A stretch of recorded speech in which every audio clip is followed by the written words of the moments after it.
এতক্ষণ বয়া থাইকা থাইকা ওই যে দিদি আর সায়নকে দেখা যাইতেছে। এই আয়ো, দেখছিস আমি সত্যি আইছি কিনা দেখছিস? দিদি ভেবেছে সত্যি আমি আসিনি কলম বাগানে, দেখ আমি আইছি। আয় তাড়াতাড়ি। তুমি এখন ওই জায়গায় বয়া রয়েছো কেন? নর্থ ইস্টটা করতেছে না?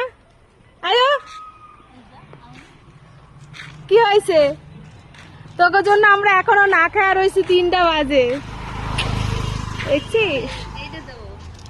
আর ঠিক আছে, আমরা এখন দিদি আর সায়নকে পায়া গেছি, এখন আর আমাকে কারোর দরকার নাই। আমরা বাড়ি গিয়ে তারপরে আবার চলো, আমরা আজকে বিকেল বেলায় মেলায় যাব, রথের মেলায়, উল্টো রথের মেলায়। সেই জন্যই দিদি আজকে আইলো আমাকে বাড়ি। আয়ো, এই দেখো গাড়ি টাড়ি দেখে পার হয়ো।